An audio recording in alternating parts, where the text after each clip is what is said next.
On July 17th, 2024, Catalina Gutierrez's body was discovered in the back of her mother's car.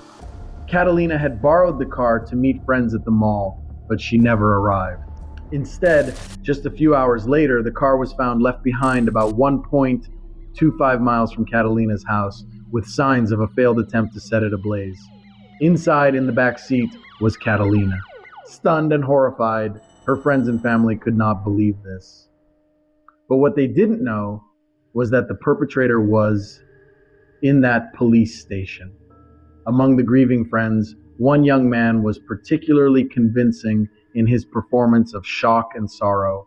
He hugged Catalina's mother, his tears mixing with hers. His name was Nestor Soto, and he was her best friend.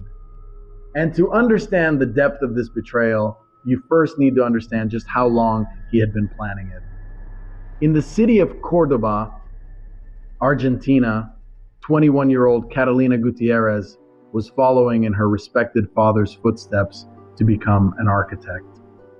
And studying right beside her, positioning himself as her closest confidant, was Nestor Soto.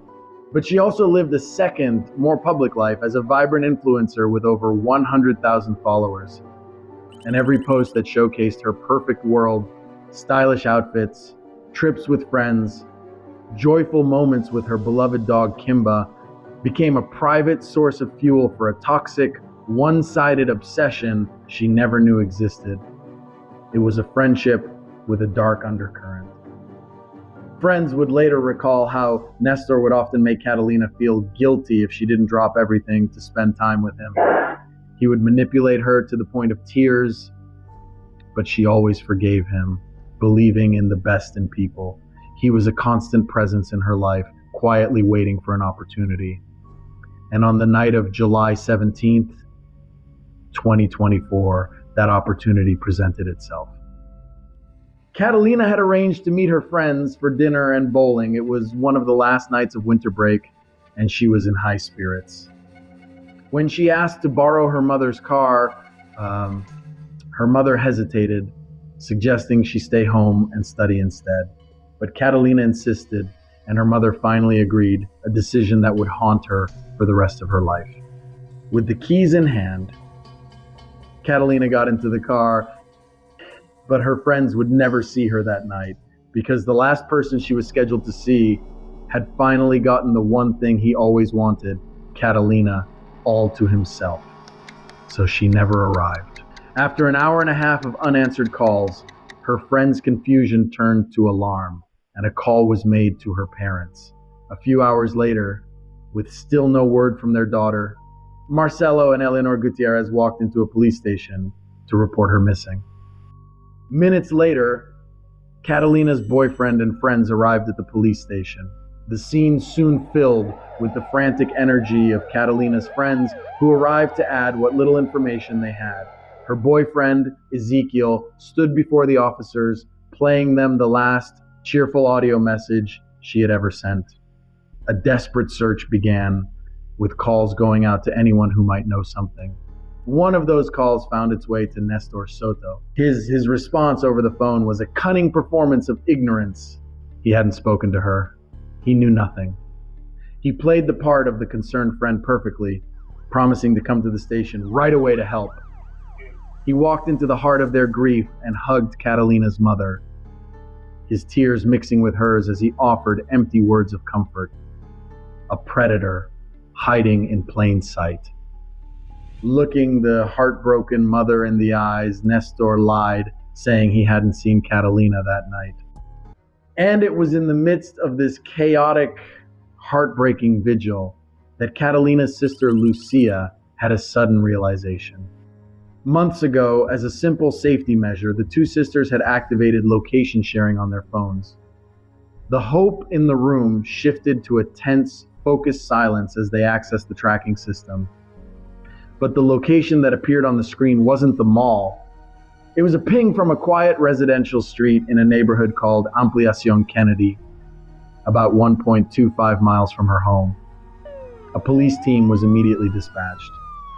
And there, just as the signal indicated, They found the Renault Clio scarred by a failed attempt to set it ablaze, but the person responsible had made a crucial mistake by closing the doors.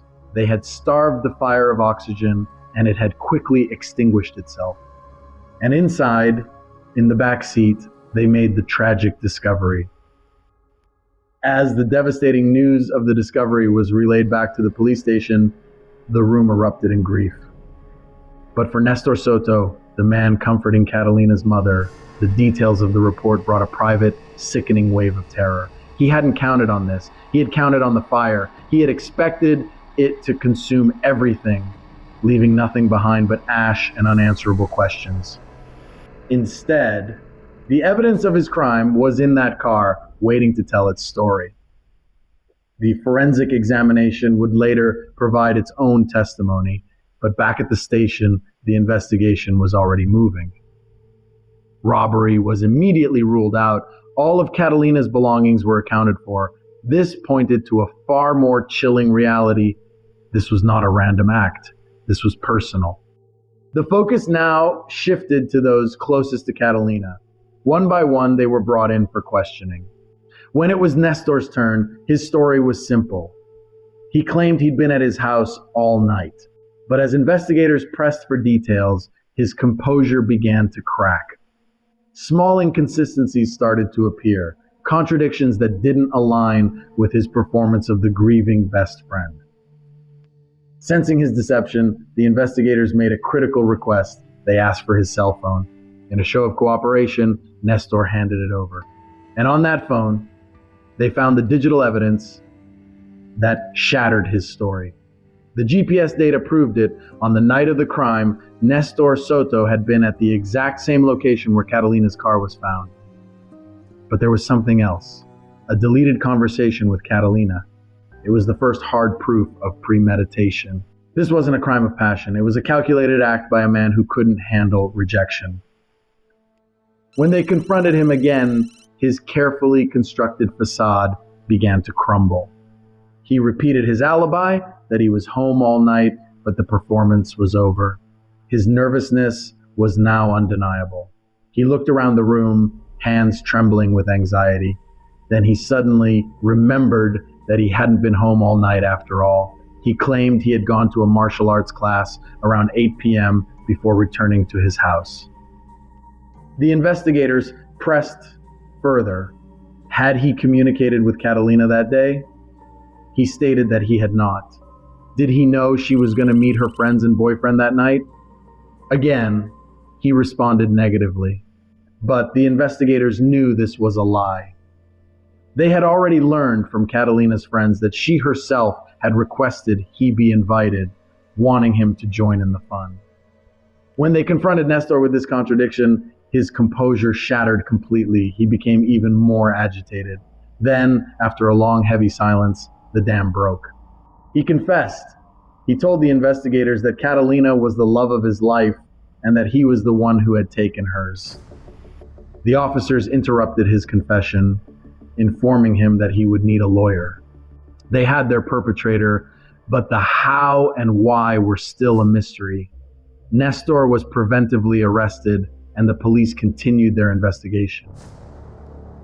For Catalina's friends and family, the news of his confession was a psychological shockwave.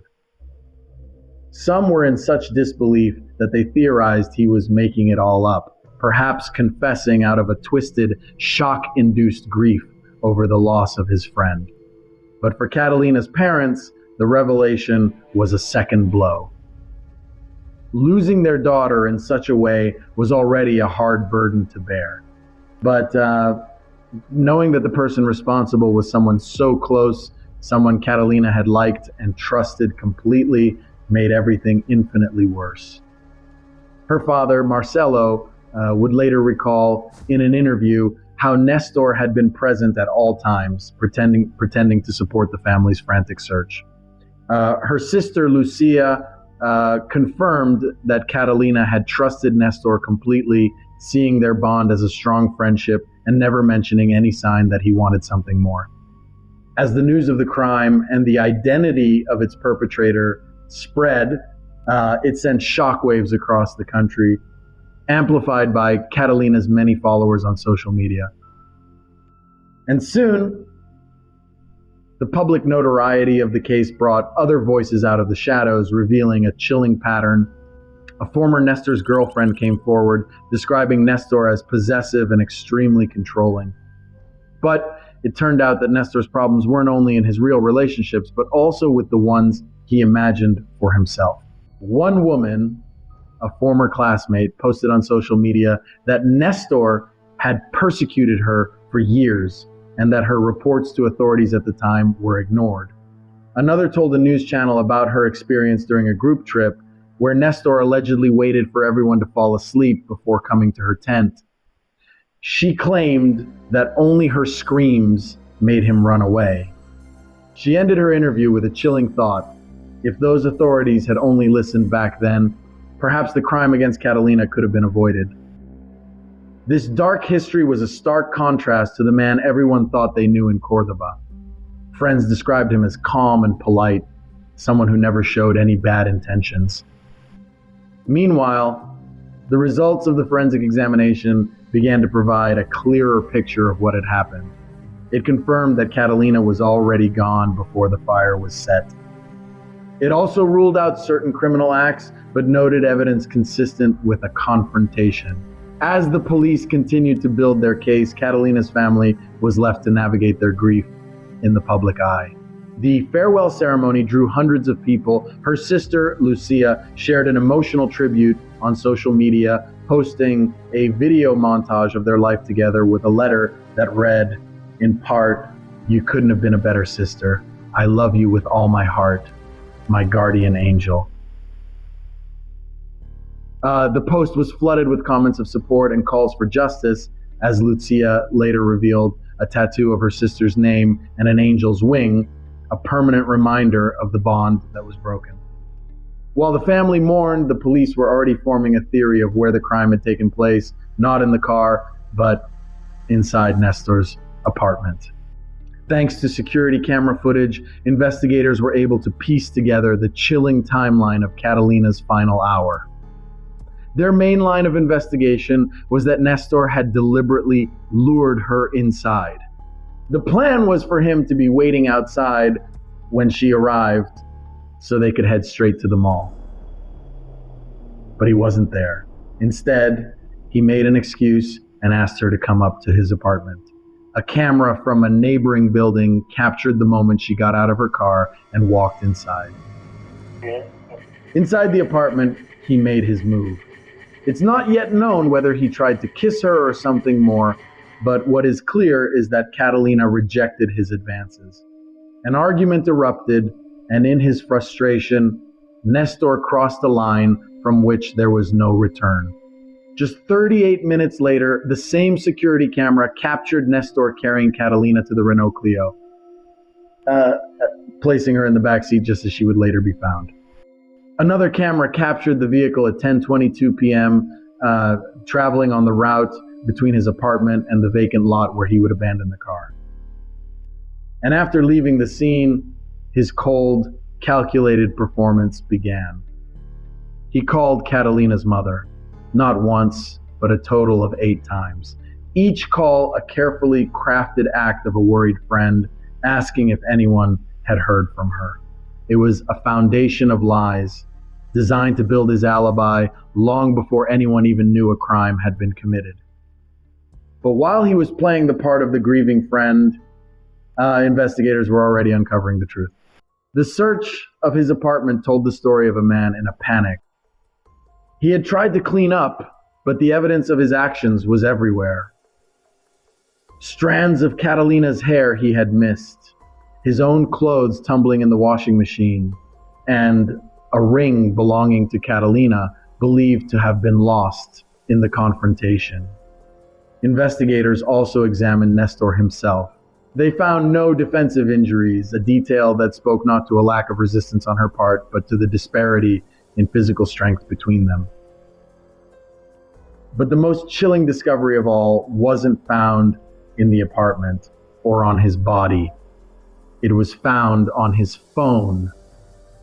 In the minutes that followed the incident in his apartment, He was already scrolling through the Instagram profile of another girl as if nothing had happened. This detail stunned even the investigators, but fortunately they had enough evidence to officially accuse Nestor. While the justice system began its slow turn, Catalina's family was left to navigate their grief. Her mother, Eleonora, simply stated she didn't know how her life would continue without her daughter. And while the case against Nestor seemed straightforward, unsettling questions began to emerge, suggesting he may not have acted alone. A witness reported hearing 3 voices arguing about the fire. Security footage captured a second car and a mysterious figure meeting with Nestor at the scene. And then there was the impossible timeline. A 25-minute walk he somehow completed in just 4. To this day, Nestor insists he was the only one. Currently, he is in prison, awaiting trial. If convicted, he faces the maximum sentence for taking the life he claimed to love. But while his so-called love led to her tragic end, the actions of those who truly loved her told a different story. At the start of the new semester at the University of Cordoba, Catalina's classmates honored her memory. They placed a sign on her empty chair in the architecture studio. It simply read, "Kata should be here," and she really should.